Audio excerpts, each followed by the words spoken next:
오늘 저희에게 주시는 하나님의 말씀은 요한복음 4장 53절에서 54절까지 말씀입니다.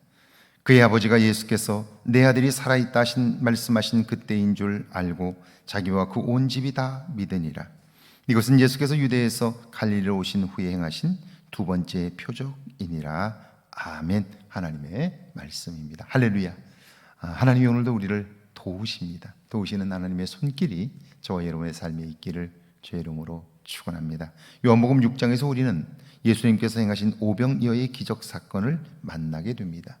굶주린 백성들의 고통과 아픔을 보신 예수님은요, 보리떡 5개와 물고기 2마리로 5,000명을 먹이셨고 남은 것이 12광줄이나 되었습니다. 무리들은 그 일로 인하여 예수님을 그리스도 구원자로 믿게 되었고 자신들을 다스릴 임금으로 세우고자 했습니다. 오늘 우리 생각으로 보면 예수님을 믿는 자들이 생겼고 그것도 절대적으로 믿는 사람들이 많아진 거예요.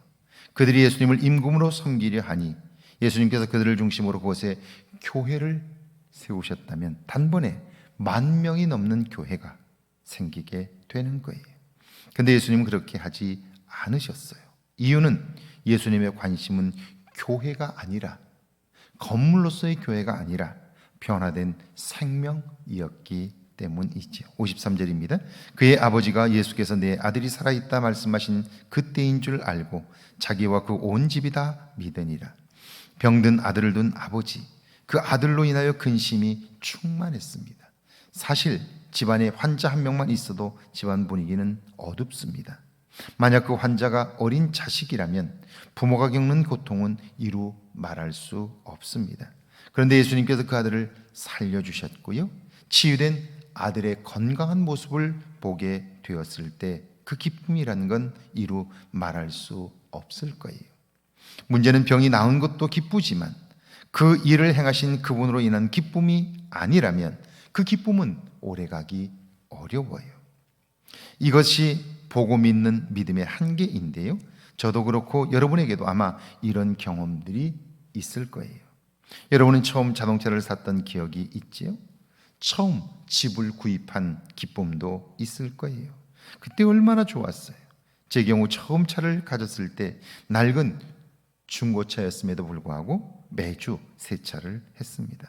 저녁에 차를 주차해 놓고 들어갈 때 혹시 누가 건드리지 않을까, 가져가지 않을까 걱정했던 일도 있었습니다. 그런데 그 기쁨이 결코 오래가지 못했습니다. 54절이죠. 이것은 예수께서 유대에서 갈릴리로 오신 후에 행하신 두 번째 표적이니라. 예수님께서 첫 번째 행하신 표적은 혼인잔치에서 물로 포도주를 만드신 기적이었죠. 두 번째 표적이 오늘 이 말씀인데 왕의 신하의 아들이 치유받은 사건입니다. 이 둘의 공통점을 여러분 보면요, 인간은 누구나 살면서 어려운 문제를 만난다는 거예요. 이때 여러분은 무엇으로 문제를 해결하시겠습니까? 그뿐 아니라 예수님은 두 개의 사건을 통해 우리에게 기쁨 주시기를 원하신다는 거예요.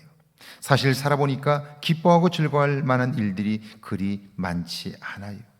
무엇을 얻고 높아져서 주어지는 기쁨은 그리 오래 가지 못하기 때문에 사람들은 그 기쁨을 유지하기 위하여 쾌락을 추구하지요.